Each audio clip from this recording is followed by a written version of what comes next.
now a chance, having done a lot to get to a stronger place, to go on the offensive, to do the things that will contain this disease further and move us towards a better situation. Now, we've talked about some of the things we're going to need to do. We're going to need to have the most extensive ability to trace people around the city who have been exposed to the disease, to get them the help they need, to get them to isolation if they need that in one of the hotels, all the services that go with that. We've talked about that whole apparatus that has to be built. And obviously the grassroots piece, intensifying our grassroots efforts, more community efforts like the community clinics I spoke about yesterday, fortifying them, strengthening them, helping them with new tools to deepen their work, more and more telemedicine, more and more support and personnel to reach deeper into communities.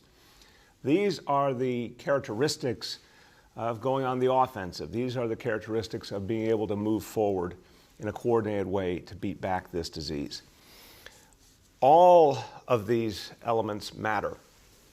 But the thing that matters most, and it's mattered most since the very beginning, is testing. Not a surprise to any of you. Testing, testing, testing from day one. It's what we needed most. Didn't get what we needed from the federal government. Kept building nonetheless to do the most we could do here. And it is the essence. It's the connective tissue. It's the foundation of everything we're going to do here to fight back this disease, and we have to keep building it up all the time. So let's go over where we are right now when it comes to testing. Lately, we have been citywide, when you combine all the testing done around the city, generally in the neighborhood of about 14,000 tests per day. Now, again, that is much better than where we were, and it shows improvement, but it doesn't show us where we need to get. We have to keep expanding rapidly. Right now, at our public hospitals and clinics, we have capacity for just over 5,000 tests a day across 23 sites. And again, every single one of these tests counts. For the everyday New Yorker, it gives you information you desperately need about your own status, but of course, it is crucial to our ability to fight the disease everywhere, and to lay that foundation for the ability to trace the disease and follow up with each and every case over time. But we've got to get to the point where testing is much more widespread around this city. It will be done in stages, but it's absolutely a requirement if we're going to win this fight to have testing be widespread. So today I'm announcing 12 new health and hospital sites. And these will be expanding over the next 3 weeks, so during the month of May. And let me go through them with you so you see the progression of how these will build over the coming weeks. First, starting next week, week of May 18th, 2 new sites in Manhattan and Washington Heights, in Brooklyn, in Midwood. So when you take where we are today, about 5,100 tests per day in our health and hospital sites, that's going to add another 1,200 or so. That gets us in the course of next week up to 6,300 per day. Then the following week, the week of May 25th, we will add 10 new sites. In Staten Island, 3 sites, Princess Bay, Concord, and Port Richmond. In Queens, 1 site in Woodside. In Manhattan, a site in East Harlem. In Brooklyn, sites in Sunset Park, Bay Ridge, and Canarsie. And in the Bronx, in Fordham Manor and Melrose. So add that into the equation. So again, by next week, we get the sites up. It takes us to 6,300 tests per day. When you add those additional 10 sites, that will add 4,400 tests per day more. Therefore, by the week of May 25th, we'll be at 10,700 tests per day at health and hospital sites alone.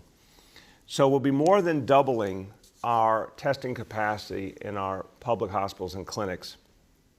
And that is the essence of getting out to the grassroots, but it's only the beginning. We're intending to do more and more as more and more testing, more and more lab capacity becomes available.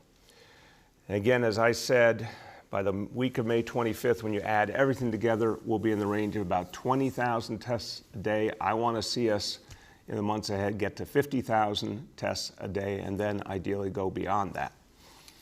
The criteria for who gets tested will keep evolving as more and more testing becomes available, and we'll have more to say on that in the coming days.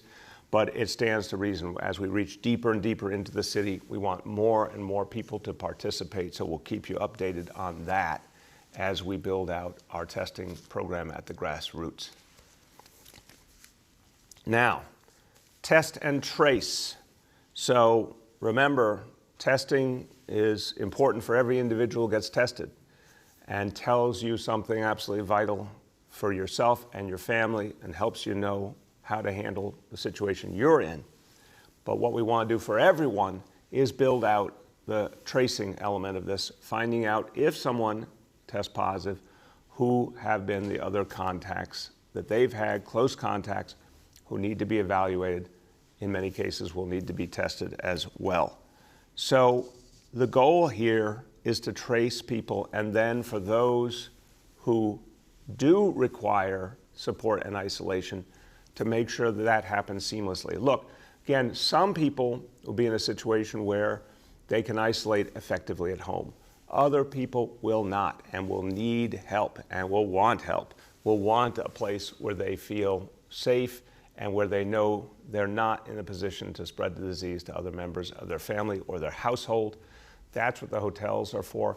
But I keep reminding people, it's not just a hotel room somewhere, you know, here's an address, good luck. No, it's a very, very deeply coordinated effort.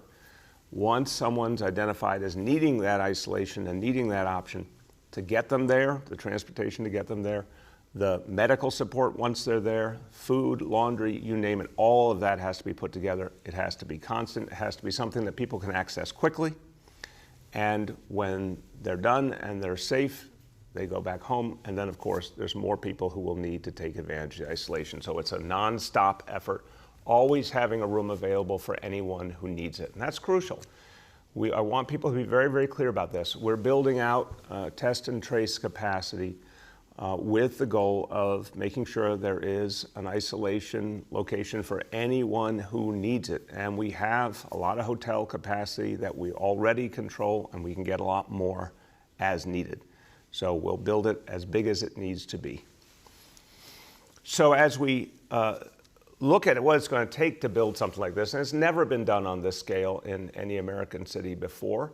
So when you think about what's necessary, a leadership that can really put together something big and challenging, a big logistical and operational challenge, but also a compassionate challenge, making sure that each and every human being is treated with dignity, with respect, with the support they need.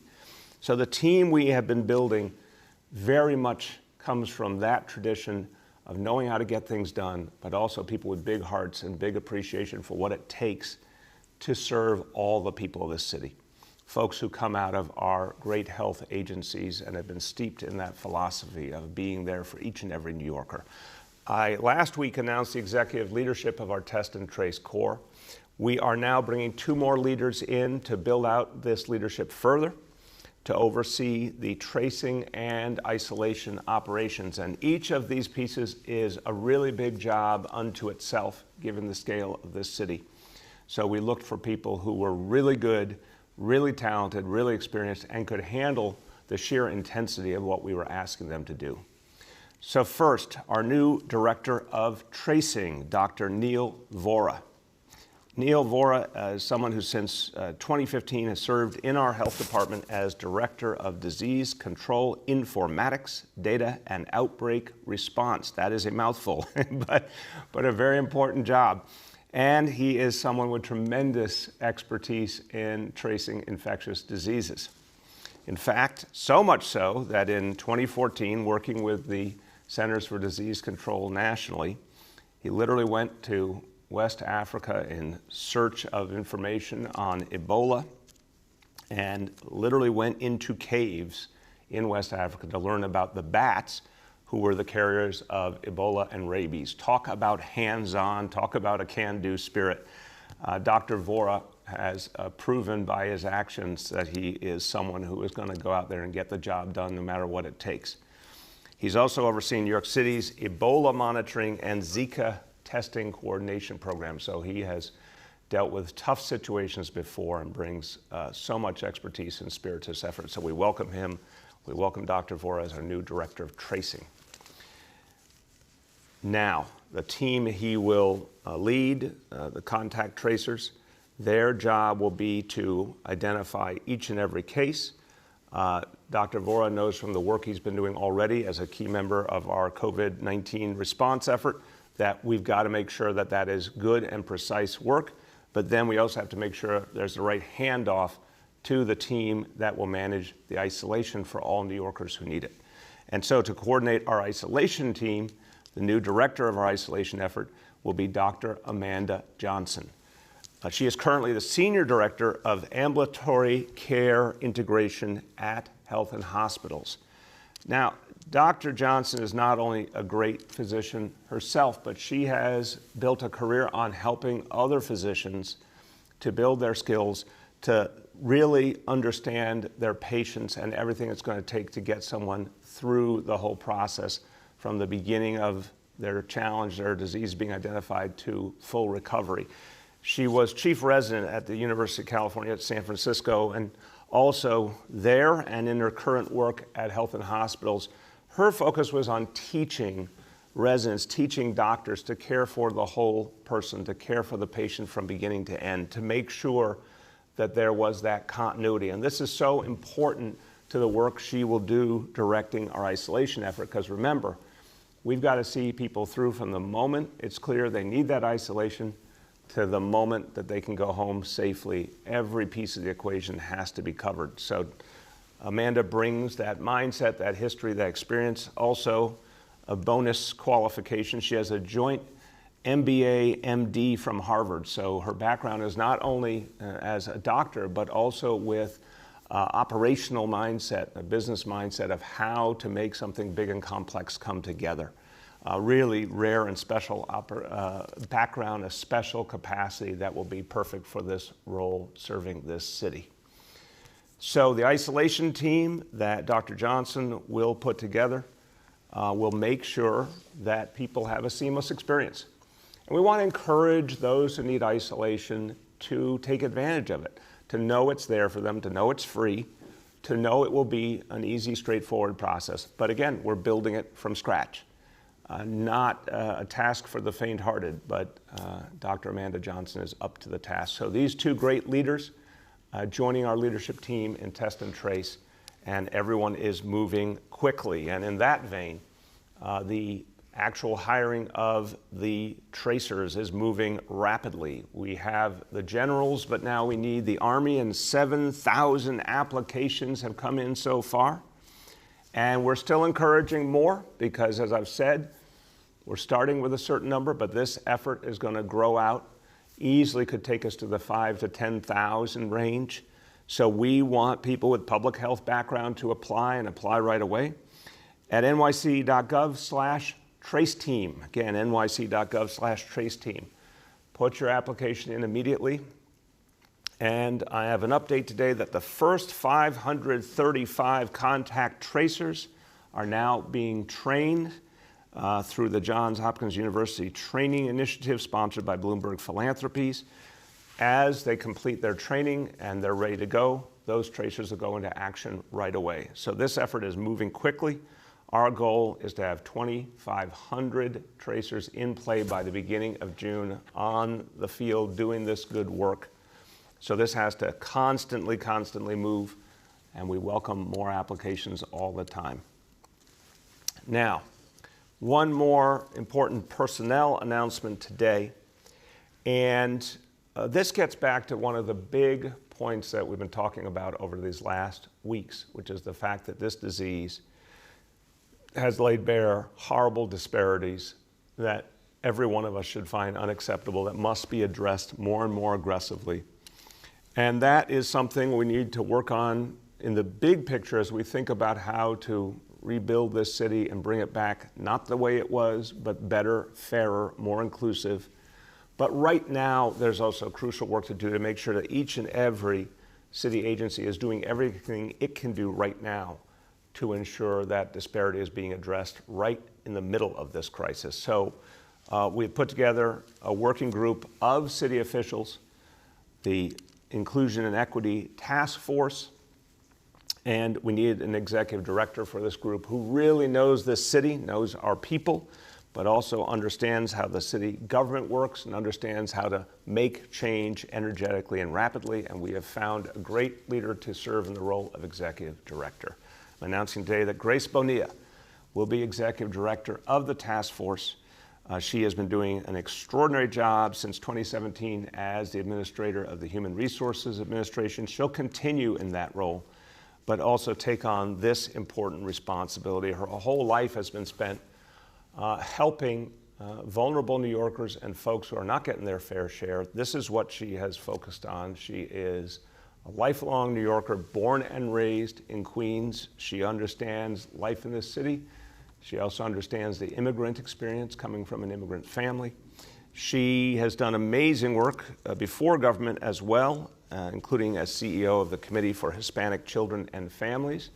And she was one of those unsung heroes who helped us to put together the pre-K initiative. In the very beginning of the administration, we had a senior advisory group in 2014 that helped us figure out how to rapidly put together pre-K, and it was a group that immensely contributed to that success in the first months of this administration. So Grace has done so much, and we're so happy she'll be taking on this role. The goal here is clear.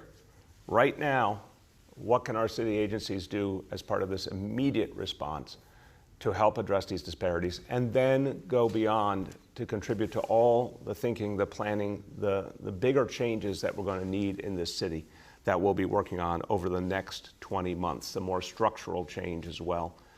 This group of key city government leaders will be with that every step of the way. Okay, let's turn to another topic. And this topic, this is really on our minds, and it really has grabbed us all just in the last week or two. It's sobering, it's bluntly frightening, and I want to say to parents out there, if you're hearing this information about pediatric multi-system inflammatory syndrome and it sounds scary, it does sound scary. I'm speaking as a parent myself. It's something we did not see essentially throughout March and April. This was not something that the healthcare community saw on their radar, and then in the last week or two, suddenly, we're seeing something that's very troubling. And we're combining the efforts of healthcare professionals all over New York City to understand what it is and how to deal with it in this context of the coronavirus. This is obviously, and we'll have an opportunity in the Q&A to talk about it more. We're talking about characteristics that have been seen before, but now are being experienced through the prism of this pandemic. That's what's causing particular concern. So I'm going to give you an update on the numbers here, and they continue to grow, and that's why we are really, really concerned and really want to get the word out to all family members to keep an eye on their kids and act immediately if they see a problem. As of the latest information we have, 52 confirmed cases. So that number has continued to grow, 10 cases pending right now for this city. Of the 62 cases, so the 52 confirmed and the 10 that are still being evaluated, 25 tested positive for COVID-19 and another 22 had COVID-19 antibodies. So again, 25 individual children tested positive for COVID-19, 22 had COVID-19 antibodies. We have lost one child, and that has made it even more sobering and even more an area of concern to all of us. But again, what we understand so far from our medical community is early detection, early action makes all the difference here. So again, the symptoms, persistent fever, rash, abdominal pain, vomiting, and if you see any combination, especially be concerned. Dr. Barbeau, I thought yesterday, gave a really great description that every parent could understand or every family member could understand. If your child is off, if your child doesn't have energy, if your child is not themselves and has at least one of these symptoms, call immediately to your doctor, your healthcare provider. If you see multiple symptoms, even more urgent. We want people not to hesitate here. And if you don't have a regular doctor, call 311 and you'll be connected to a health and hospitals clinician.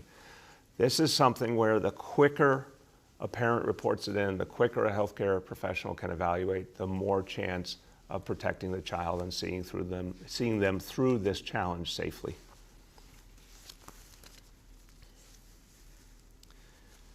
Now, we've also been talking a lot in the last few days about something that every New Yorker cares about, which is helping folks who are homeless, helping them to overcome the challenges in their life and get to a safe place and no longer live on the street.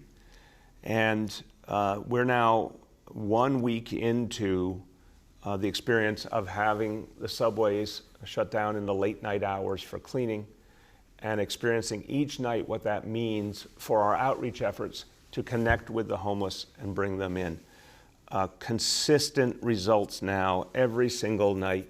Last night, 362 individuals were engaged by our outreach workers, and again, specially trained police officers who work with the homeless. 362 engaged, 211 accepted help. 178 went to shelter, 33 went to hospitals. Every single night we're seeing the same things. High level of engagement, large number of homeless individuals being engaged, the majority accepting help. We've never seen that before. It keeps happening night after night. I'm sure it won't happen perfectly consistently every night, but if the first week is any indication, this is a game changer, and we're going to put everything we've got into making this work, because I think it could fundamentally change the future of homelessness in the city for the better and get a really large number of people off the streets once and for all. Okay, let's now talk about the daily indicators. And this is every day the thing we're focusing on together. All New Yorkers get to see this in common. It's all based on the work you do. Overall, the work you've done has been great, and the indicators have really, really moved over the weeks. But we've got to keep going.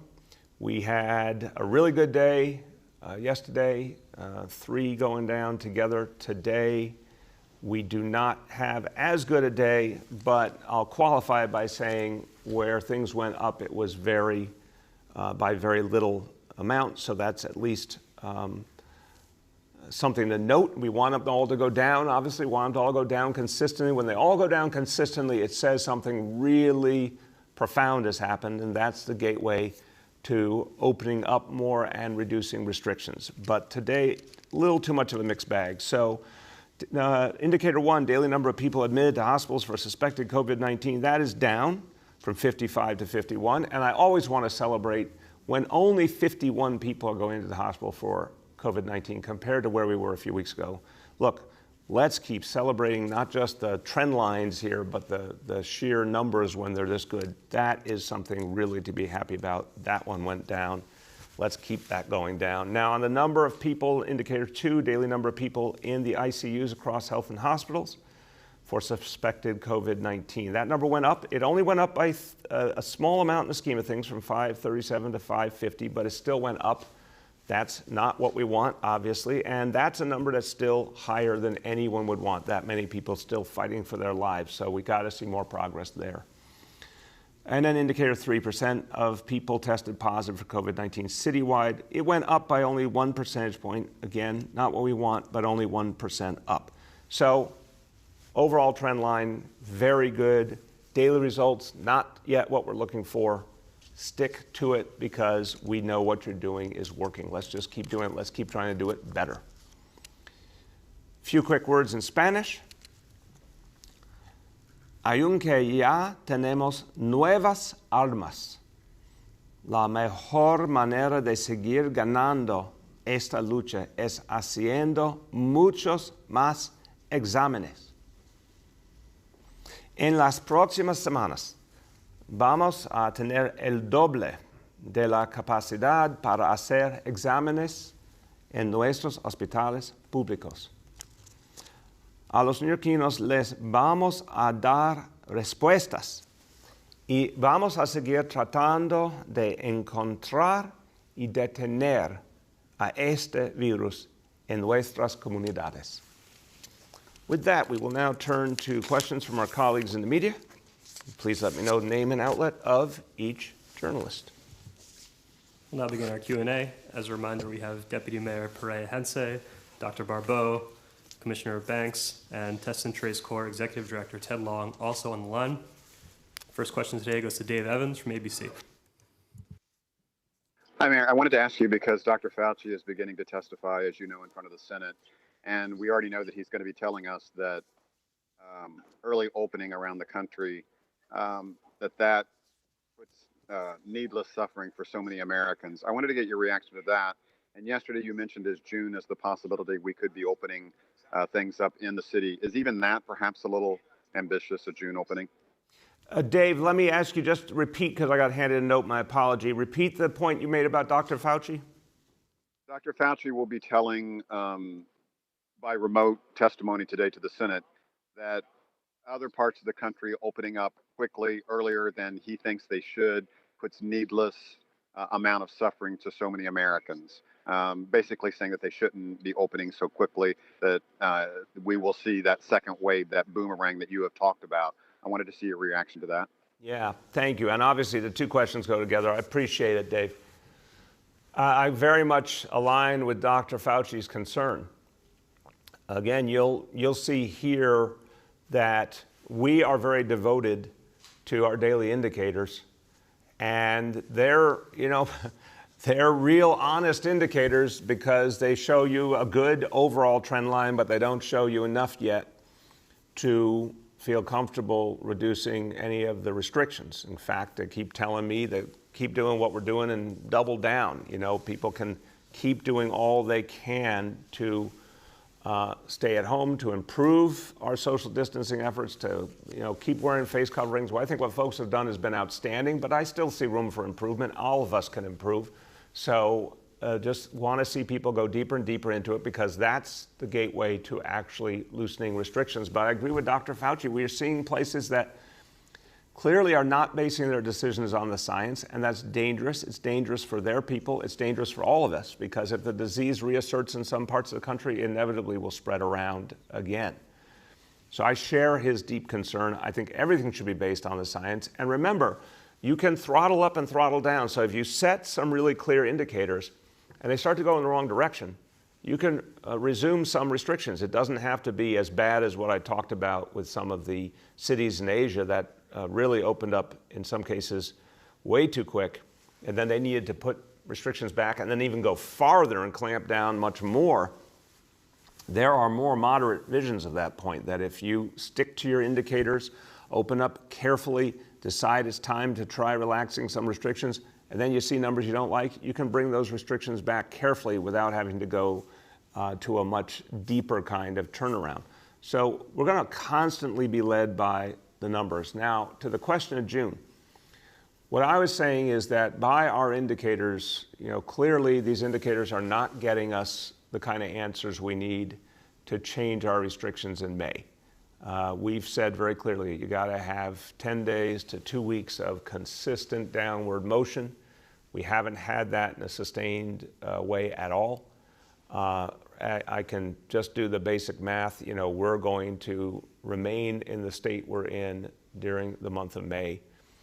In the beginning of June, that will be the first chance we get to start to do something differently, but only if the indicators show us that, only if they show that we've reached the kind of consistent progress we need. At that point, Dave, again, we can make very fine-tuned moves.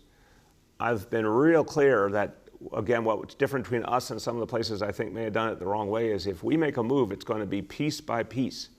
We're not talking about bringing everything back and kind of, off switch goes to on switch. We're talking about very measured moves, that kind of toe-hold concept. Try something. If it works for a sustained period of time, then try the next thing. If it doesn't work, you're not going to obviously take the next step. So I don't think it's ambitious to say if the indicators validate that it's time to start some loosening up. I don't think that's too ambitious, but the indicators have to keep telling us that each move we make is working, or we can't take the next move. I think that's the bottom line. And that unites it with the point Fauci is making. It has to be based on numbers and science. Next is Shant from the Daily News. Good morning, everyone. On the test and trace core leadership, I believe consultant Amy Dixon told Politico that the interviewing process set back the launch of the program by at least a week. So just wanted to ask if that makes you feel any regret over taking the responsibility for tracing away from the health department. On a separate issue, a colleague of mine wrote that the MTA is using markings on subway platforms to encourage social distancing. Just want to get your opinion on that measure and what you can say at this stage about how the city will help prevent the spread of the virus on subways whenever businesses reopen. Thank you. Thank you. Look, on the markings, I think it's a sensible concept. We've certainly seen some good results outside of grocery stores and supermarkets, for example, when people sort of know how to form a line that's socially distanced. I think it's helpful to people. I think it's a smart idea for the subway as well. Obviously, we're talking about really modest subway ridership now. As ridership increases over time, we got to think about what will work for that moment. But for this moment, I think there's some sense in that. Bringing back the subways, it's obviously the state runs the subways and the MTA, but we're all going to work together to figure out what will work.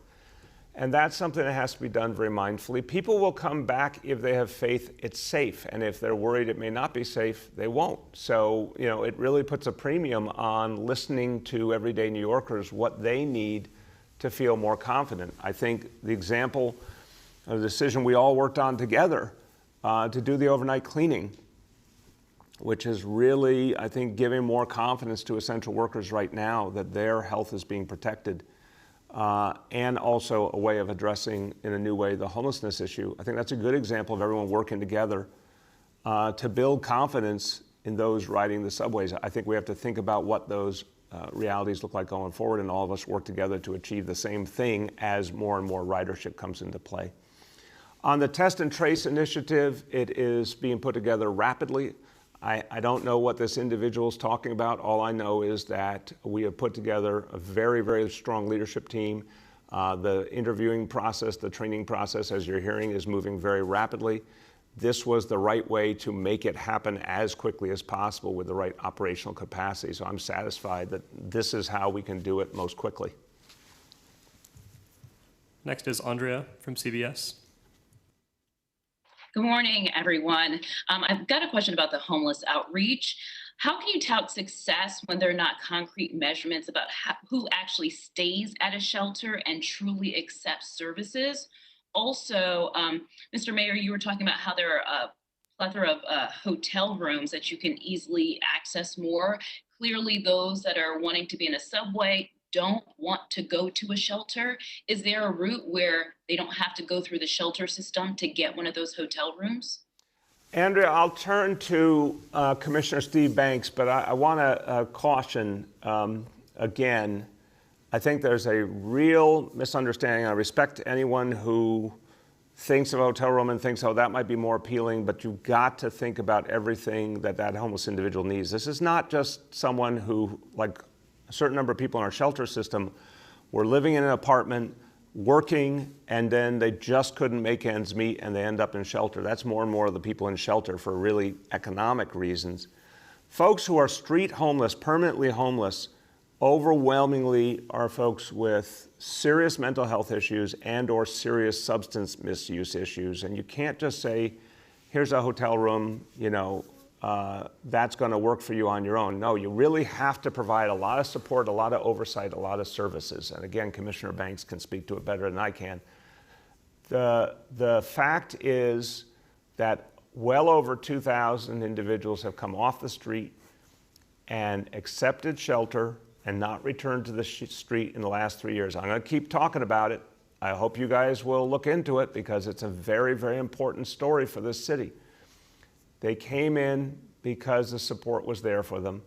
They came in because safe havens have been created that they did feel good about, and more locations were created that they felt good about.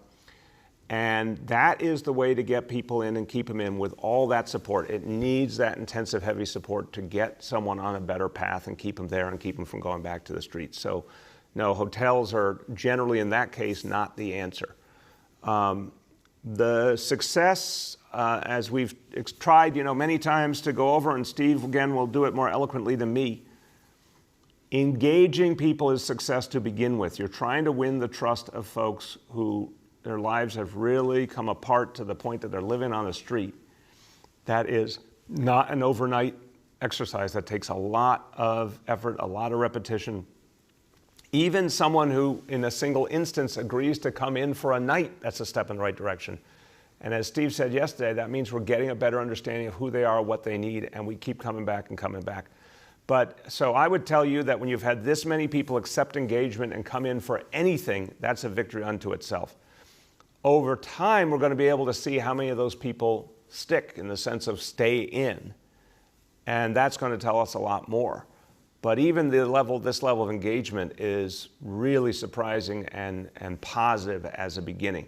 Steve, why don't you pick it up and then talk about, in addition to anything else you want to say, how we're going to be tracking the longer term outcomes with these folks so we can keep reporting them. Thank you. Look, I just want to remind everyone, when I was standing on the platform in the early hours of last Wednesday morning and this initiative was first begun, we didn't know what to expect. As I've said a couple of times over the last couple of days, on a good night, if 5% of the people want to be engaged and accept services, that was the norm. And the fact that half the people at this point on any given night are willing to be engaged and want to work with us in terms of a pathway off the subway is a significant step forward. I do agree that as time goes on, we will be digging into each individual and what is working to keep them off. As the mayor said, the tools that we've had to bring 2,500 people off the streets in the last 3 years who have stayed off are really important tools, but we've added to that arsenal of tools for our outreach workers over the last week or so. We brought on more safe haven beds, and those are the low barrier beds that we've had great success over the last 3 years. Once people are in those beds, that people actually over time remaining permanently off the streets. We brought on those beds. We've even used a commercial hotel to create safe haven beds. But it's not simply a question of a bed, it's a question of the services and the supportive services that are needed. It's also important to remember that we're talking about human beings. Each individual has a different pathway that got them onto the streets. Each individual has a pathway that's going to take them off that's going to be very individually tailored. So for some clients, they've been in shelter, they have an assigned shelter, and something went wrong. We're working with them to either get them back to that shelter or a different shelter. For some individuals that have never been in shelter and they need a higher level of support, we're getting them to safe haven beds. So for each individual, that's the way we've been proceeding. And as we look at this over the next number of days, we'll have more to say beyond simply the victory of getting people to engage and getting people to accept services at higher rates than we've ever seen before. Ultimately, though, as I've said a number of times, our gold standard is providing services, providing a roof over your head so someone remains permanently off the streets. And we're using every tool we can to do that every night. Next is Julia from the Post. Hey, good morning, everyone. I'll just start with a follow-up to Andrea's question and then ask a second question about the city's COVID deaths. So the follow-up is that several leading advocates from organizations like Human NYC and Coalition for the Homeless share serious doubts about this so-called historic successes of getting homeless off the subways and into shelter. They say people are being miscounted because they don't actually spend a night inside. They cycle through the subways and shelters, or they're being driven further into the shadows because of the treatment. What's your response to that? And how do you know if these figures are accurate if we don't know whether or not the daily account includes unique or duplicate individuals? And then secondly, last night, for the first time since the health department started posting coronavirus deaths, they weren't made available until after 9 p.m. It was the same day that the city's COVID deaths passed the 20,000 mark. Why were they posted so late if it wasn't to try to bury the news? I think I'm really surprised by that question because we've been constantly putting out more and more information, including really unfortunate and painful information, but we've been telling people what the truth is throughout, and New Yorkers have wanted to hear what's going on and have really worked together to fight this back. So I just don't even understand your question respectfully. But Dr. Barbeau, why don't you respond to that, and then Steve Banks can respond to the advocate concerns on the homeless. Certainly, Mr. Mayor. I think that there were delays last night in uploading our refresh of data, but clearly, as the mayor has said, we've been committed to transparency since the very beginning of this. And, you know, it was unfortunately a matter of delay in it going up on our website, but there's no interest. It doesn't serve anybody for us to try and hide any data. It's all out there. We are committed to ensuring that we count every single New Yorker in this public health emergency. Thank you. Commissioner Banks. Yes, let me just sort of address this in the same way that we talked about it yesterday. I think we've been very transparent, Julia, in saying, you know, it's a brand new initiative. And in the early days, there were some challenges with getting people directly into the shelters when they had agreed to get on a bus. We made a change by redirecting the buses directly to special shelters and not the Bellevue Intake Center. That change was made on Friday night. I thought it was an important evaluation of challenges that we had, and that we're making changes as we go along. As I said last couple of days and just a couple of minutes ago, when we get a few days further, we think we'll be able to have a broader look at the individuals who have accepted services and actually remained in shelter, and the individuals that need more services in order to remain in shelter. But I can tell you, when I was on the subway platform at Stillwell on another night last week, we encountered an individual who we had tried to engage 50 times, more than 50 times actually, and he had never accepted any services, and he accepted services to come into a safe haven that night, and that was a tremendous step forward in terms of his life. And each night we're making those kinds of steps forward for human beings, and we're having a much greater rate of engagement, a much greater rate of people accepting services. Yes, you're right. On any given night, someone's going to make a decision, you know what, I don't want to stay inside, I'll go outside. And we're going to be right back there trying to persuade that person that there are tools, there is hope, there is a roof we can give you and services we can provide to you to have you come in and stay inside. Thank you very much, Commissioner. And again, really, really appreciate what you and all your colleagues, especially all those outreach workers and police officers are doing, because I've seen it with my own eyes. I know that each time someone comes in, the chance really increases that they will stay in and get the help and support they need and turn a life around. So I really, really appreciate what you and all your colleagues are doing. The next is Andrew Siff from WNBC. Morning, Mr. Mayor. Hope everyone is doing well. Good morning, Andrew. How you doing? Good. I have two questions. My first question is, yesterday I spoke with Mike Mulgrew of the Teachers Union, and he indicated that a leading likelihood for kids returning to school this fall would be hybrid scenario where the kids go to school one day and then have online the next. Wondering what you thought of that and whether you're embracing that. My second question is, on behalf of my colleague, Melissa Russo, who's been reporting on the illness affecting young people, again, will kids be included in the testing samples going forward, and are you encouraging families to get their kids tested? So let me go to the first and then turn to Dr. Barbeau and Dr. Perea-Hense if they want, if either wants to comment on the second. The first point is we're looking at any and all options. And we're certainly going to work, Andrew, closely with educators, with the unions. We're going to think carefully about all the ways we might go about bringing our schools back. First focus will be health and safety of everyone involved. Kids, parents, educators, everyone who works in the school building. And we've got a fair amount of time. I mean, remember, we were talking about most of 4 months before school opens. So there's lots of time to see how things develop with the disease and what we learn about how to address it, and how all our other efforts hopefully have taken us to a very, very different place by early September. But health and safety first, unquestionably. So when we think of it that way, we're going to look at any and all options.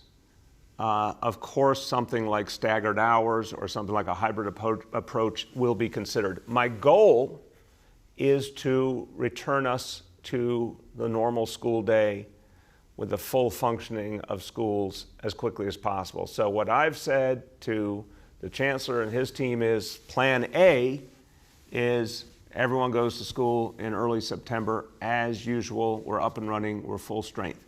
We understand a lot has to happen to make that possible. If plan A can't happen, there's lots of other permutations that still could allow us to give kids a great education and take a major step back to normal. But it's way too early to know which it will be. We'll have scenarios and planning for multiple eventualities. On the testing of kids, again, we're going to do whatever it takes to keep kids safe. Right now, the most important question is what families can do seeing these symptoms and acting on them.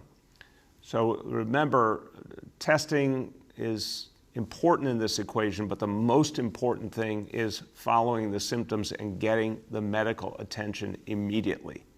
So I want to just keep that front and center. But Dr. Barbeau, Dr. Perea-Hense, you want to add? Yes, Mr. Mayor. What I would also add to what you said is that the most important way to prevent PMIS, the Pediatric Multisystem Inflammatory Syndrome, is to adhere to the prevention guidelines, which are New Yorkers should be staying at home as much as possible, using face coverings when they go out, and practicing diligent and frequent hand washing and use of alcohol-based hand sanitizer. The reality is that the degree to which we minimize potential exposure to COVID-19 for children is the best way that we can protect them. Second is, as the mayor mentioned, being alert to these symptoms and having early recognition by pediatricians, testing as indicated. And this is something that I want to just spend a little bit of time on, because there are, as we have said before, we're still learning every day about how this syndrome presents, evolves, all of those sorts of things. But one of the things that we have noted is that not every child has a positive PCR test. There are children who are positive for the antibodies, but not positive for the test, which means they had the infection a while ago. And so it's critical for parents to be vigilant about the symptoms that could potentially indicate developing this inflammatory syndrome, which are prolonged fever, a rash, having really red, bright lips, swollen hands and feet. They can have abdominal pains. All of these symptoms, especially if they come together, are concerning indications that these children need to be evaluated for inpatient treatment. And so, again, just to reiterate what the mayor said, I think we're still learning, we're taking this very seriously, and of course, children who need testing will do everything to make it available for them. Dr. Perea-Hense, you want to add? I don't know if he's there. Dr. Perea-Hense. All right, you got him back? Am I on? Yeah, there you go. Go ahead. I think Dr. Barbeau said it all, sir. Okay, great. Thank you. Go ahead. Next is Katie Honan from the Wall Street Journal. Hey, good morning. I have two questions, Mr. Mayor. The first is, I know you had said a couple questions ago about how the city is committed to transparency and releasing the data. That was in response to Julia's question. I'm curious when the city will release more information and data, specifically deaths by zip codes, so we can get a better sense. I know Health and Hospitals has refused to release the number of deaths per hospital. They won't even say of their own personnel and staffers where they worked. When can we expect that data to be released? And my second question is, I know it's about 52 degrees today, but I know summer is creeping towards us. So I wanted to know if you had an update on the summer plan, particularly once the weather warms up, unguarded beaches, that kind of thing. So what's the status on that? Thank you. Thank you. On the summer, been a variety of meetings, calls, et cetera, recently to hone that plan. We're going to start to talk about pieces of it in a matter of days. So very much on our mind and very much cognizant of the need to protect people, whatever ultimately is done with the beaches. Any permutation requires protecting people. So that's the core of this discussion, and Parks Department, of course, central to discussion, Police Department, et cetera. So we'll have much more on that in the next few days. On the Health and Hospitals, we'll get the information out. There has been a concern about people who work in multiple locations and it being hard to identify exactly what has happened with each person in a way that's accurate and not misleading. But we do need to get that information out, so we'll have follow-up with Health and Hospitals and get that out shortly. On the deaths by zip code, absolutely need to get that out, want to get that out. Again, a very sad topic, but we are going to always provide transparency. Dr. Barbeau, you want to speak to how and when that information is going to be put out? Mr. Mayor, I think it should be shortly, certainly by the end of this week, if not sooner. Thank you very much. Next is Jeff Mays from the New York Times. Hey, good morning, Mr. Mayor. I have a couple of questions for you. The first one is the police have given 482 summonses specifically for social distancing infractions, according to daily reports. But that's 108 more than the number you issued for the same period. Why aren't those additional summonses part of your number?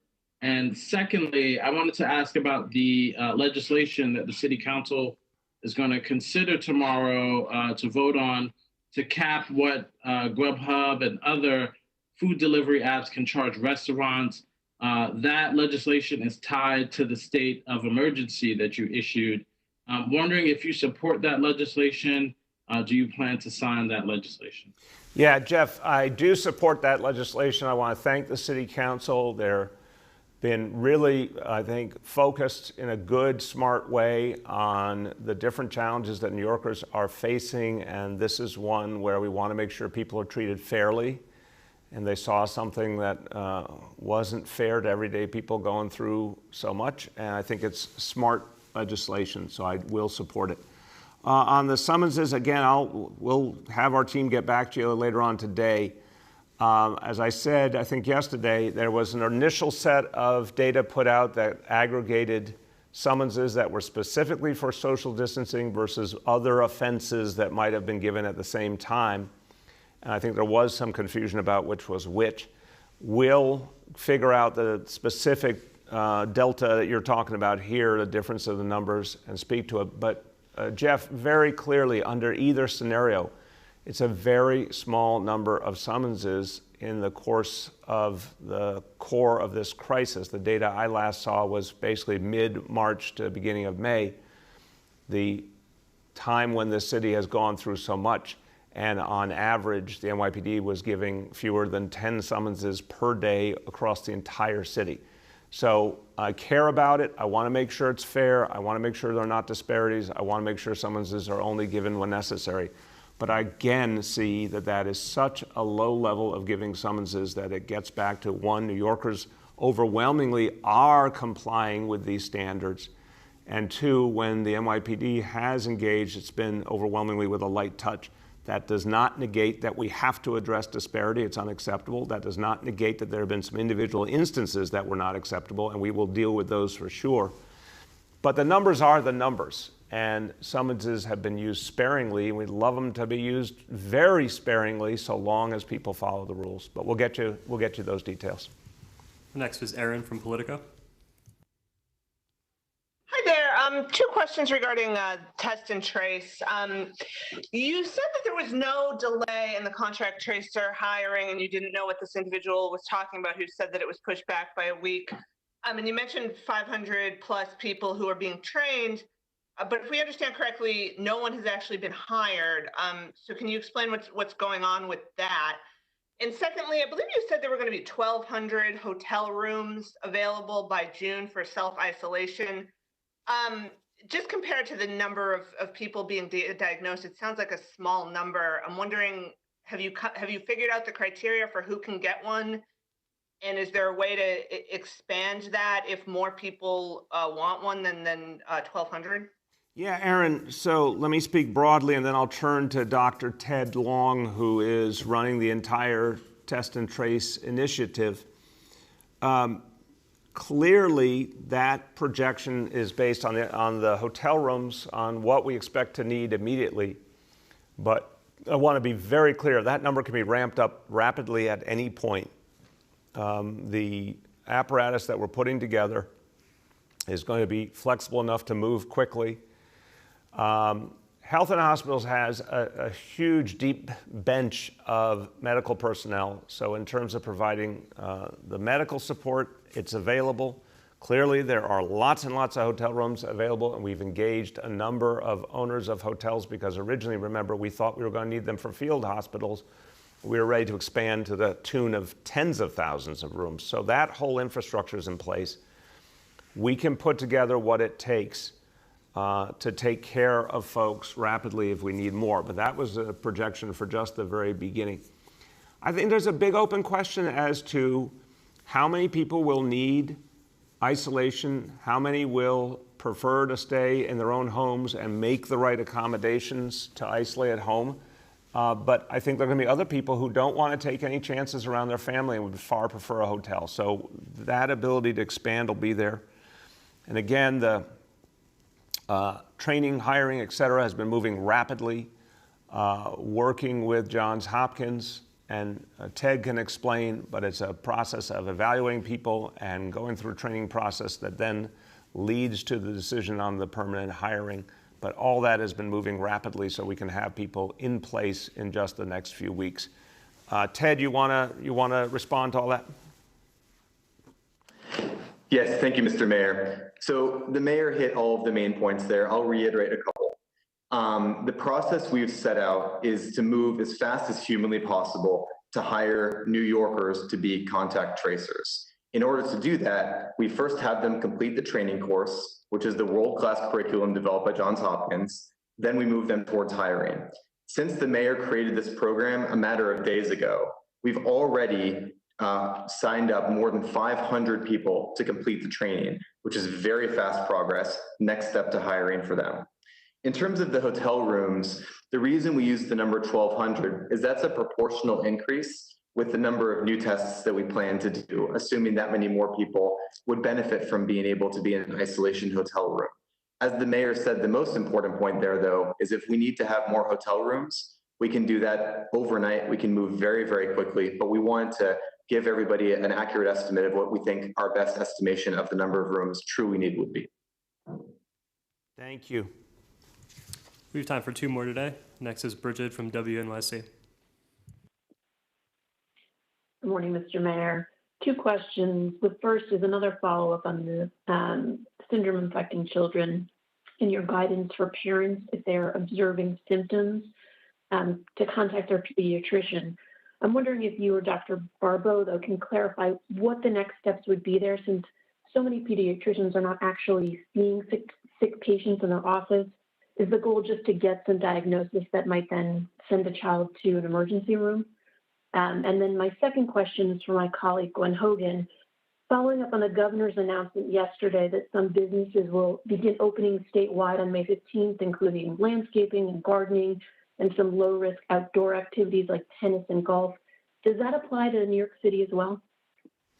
So, Bridget, every time when there's an announcement by the state, we obviously look to see it codified in the following executive order, and that's when we're able to see the specifics and how it plays out for the city.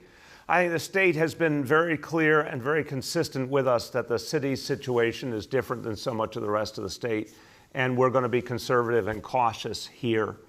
So I'll be able to give you a better answer when we see the codification in the executive order. Anything that the state puts out, we're then, of course, going to look at in terms of our local context and with health and safety as the first consideration in terms of figuring out how to implement. So we'll get a lot more information in the next day or two and be able to speak about it practically.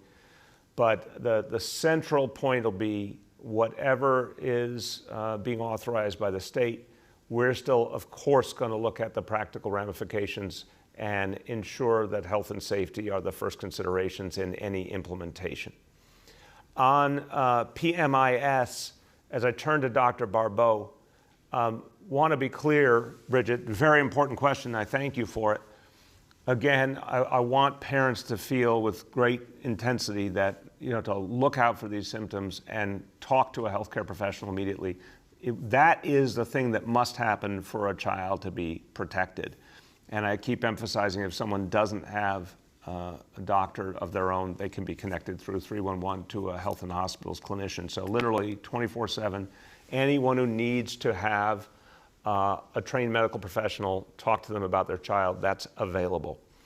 But the fact is, depending on the situation, of course, if a child needs to be seen by a doctor, that's a given that would be available starting with our public hospitals. If any child were in danger, we would make it a priority, obviously, to have them seen in person. But Dr. Barbeau, you can give a more specific answer than I, so go ahead. So the reason to reach out to their pediatrician is, first and foremost, so the pediatrician can take a history, which means get more information about the symptoms, the severity of the symptoms, the duration of the symptoms, assess whether the child has any underlying illnesses that might be accounting for the symptoms or might be made worse by the symptoms. And then also to make arrangements for either diagnostic testing or the PCR test and or the antibody test. And then depending on the severity of symptoms, to know whether the referral for inpatient assessment needs to be done sooner or later. So there are a number of reasons why it would be really critical for a pediatrician to be contacted by a parent when they have concerns about these symptoms. And, as you say, we are in a different world where practices are doing medicine differently. There are practices who have available telephonic services. There are others that are doing telemedicine by video. So there are a number of different ways in which parents can have access to their pediatricians. And then, as the mayor mentioned, any parent who doesn't have a pediatrician, certainly we encourage them to call 311 and to see which is their nearest H&H facility. I know that they certainly are open and available to seeing any and all children, irrespective of their immigration status, irrespective of their insurance status. There really should be no barriers for parents to have their children assessed, especially if they have concerns about possible pediatric multi-system inflammatory syndrome. Thank you, doctor. Last question for today goes to Gloria from New York One. Thank you. Mr. Mayor, I want to follow up on what Julia asked earlier after we crossed this terrible mark last night of over 20,000 New Yorkers having been lost to COVID-19. The CDC, as I know you're aware, and I know you spoke about this briefly on our show last night, has put out data showing that there's a massive undercount happening. So my question is, what, if anything, is the city looking into to try and do or rectify about the way people are being counted so that by the time this is over, we have an accurate picture of not just how many people were lost to this crisis, but to be able to use that information for the future so that the city can be prepared and can dictate policy to deal with a crisis like this? Well, I thank you, Gloria, for the question. It's very important, and I'll start and I'll turn to Dr. Barbeau. So I do want to say, as we've reached this very painful milestone, we all have to remember these are human beings and families, so we've all gotten used to looking at numbers we can barely imagine. But we gotta keep coming back to the human reality. And as I say it, I'm thinking about the people that I know who we've lost and the families who are suffering right now. And so to me, it in the end is very human, and it's every neighborhood of the city, people from every walk of life. In this city, we made a decision to acknowledge the probable deaths weeks ago. And I think Gloria, in much of the country that has not been done. And I think it is so important to the point you make about really understanding what happened here and what it means for the future, that to begin with, any death where a medical professional thought that COVID-19 was a likely factor, that be acknowledged, and that's what those probable deaths are. And we were very forthright about that. The question outstanding is about those who have passed away that we are not going to have enough information about by and large. But I'm very clear that I think, a very substantial number of those deaths had some connection to COVID-19 as well. So we do need to know, does it tell us something different is really the question. Does it tell us something different about how the disease manifested, or where, which communities, the disparities we've seen? Dr. Barbeau can speak to it better than me. I suspect, based on what we've seen already with both the deaths that were clearly documented to be COVID-19 related and then those that were probable, the reality's been pretty consistent and very, very sad, but clearly consistent of what communities have been hit the hardest, what kind of people by age, gender, everything. So Dr. Barbeau can tell you whether she thinks that the new information might change our basic assumptions or our approach for the future. I don't see a lot of evidence of that so far, but she can speak about it much more expertly. The only other thing I want to say before turning to Dr. Barbeau is that we are focused right now on saving lives now. And so the endeavor to understand what happened before and use it for the future is always important. Absolutely want to encourage that and validate that, but I want to say nothing is more important than saving lives right now. So my focus is always going to be on the things we have to do today and tomorrow. There's a lot we have to do to keep people safe right now, to keep the progress that we've built and hold it and not jump too soon and not let our foot off the gas, and then prepare. We don't know if there's a second wave out there, but we sure as hell know what we have to do to save lives right now and to prepare ourselves best in case there is any potential of a second wave. So my focus is futuristic in the sense of what we can do practically to protect New Yorkers now and ahead. If the research helps us do that, that's very valuable, but I don't want us to get so lost in the past that we forget there are right now things we have to do. Dr. Barbeau. Mr. Mayor, and thank you, Gloria, for the question. Let me start off by echoing something that the mayor said, that the number of New Yorkers that have died because of COVID-19 really is staggering. And we are committed to ensuring that we count every single New Yorker that has died because of this vicious virus during this public health emergency. And the reason for that is because every New Yorker deserves that dignity. Their families deserve that closure. But as a city, it's also going to help our healing process as we move forward. The second thing is that in the here and now, having that information certainly does inform our response. And during this public health emergency, we have made really unprecedented moves with regards to the way in which we report on data. One is, again, reporting on probables and not just those that have been confirmed with a test. Beyond that, releasing the race and ethnicity data before it was fully complete. And that's really breaking public health rules, if you will, right? We went against the grain because it was important for us as a health department to know, to be able to inform that our response. It was important for the city to know, to make sure that our messages were tailored and continue to be tailored to the communities most affected. And so, you know, as the mayor and I have said in the past, there are deaths that are directly related to COVID because they were tested. There were deaths that are likely related to COVID because the healthcare provider, the individuals who are certifying the death certificates have indicated that COVID was related to death. And then there are those that are not necessarily immediately or proximately related to COVID, but that in the long run will likely be attributable to COVID through a number of different mechanisms. I think we can all agree that this has been an incredibly prolonged and stressful situation for all of us. And we know that stress kills. And certainly if you've got a chronic underlying illness and you've got prolonged stress, that can contribute to premature mortality. And so there may also be situations where, for example, you know, we've been using the example of people dying from heart attacks.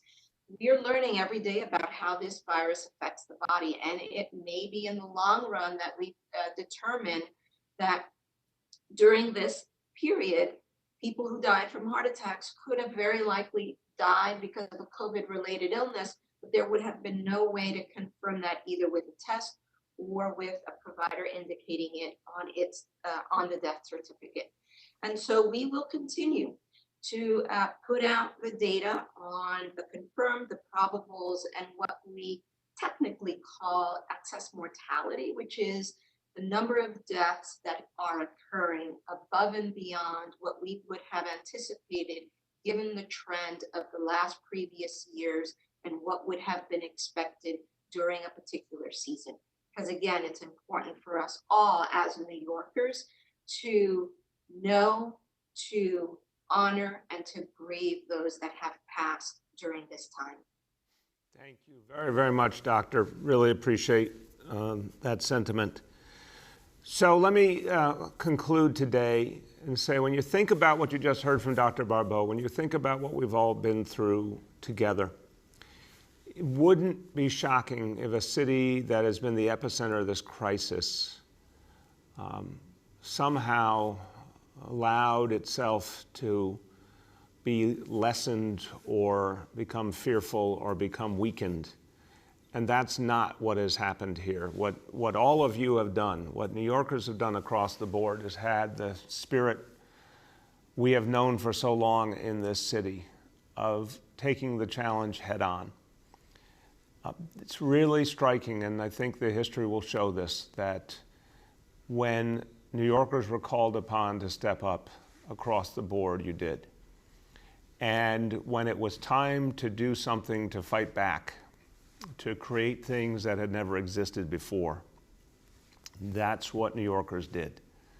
We have seen it throughout this process. We've seen it in the heroism of our first responders and our healthcare heroes. We've seen it in the efforts in our hospitals to hold the line against all odds. We've seen it in all of the people who came together to produce face shields and surgical gowns and even ventilators here in New York City to protect their fellow New Yorkers. We've seen amazing contributions, and now building a test and trace corps, something that's never existed on this scale in New York City. It's being put together every hour of every day, building up quicker and quicker to serve people in just a few days ahead.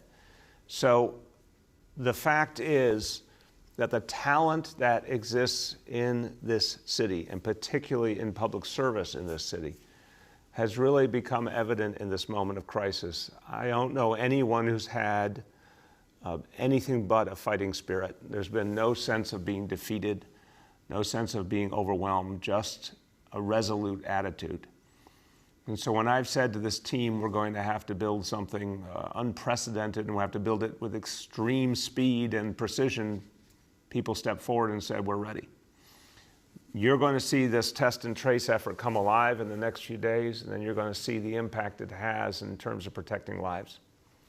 And I'll conclude with the point that protecting lives is what it's about. And every single time someone is tested, and then their close contacts are identified, and we find out if others need to be tested and find out who needs to be isolated, who needs special support, and they get that support. Every time you do that, you're saving lives because you're cutting off the spread of this disease. And you do it more and more and more each day, and this disease has less and less oxygen, and that's what we want to do. Cut off its ability to grow, continue to constrain it, continue to squeeze it, continue to reduce it in this city so people can be safe and so we can start on that pathway back to a better life. And every day I see New Yorkers devoted to that mission, and I thank you for that.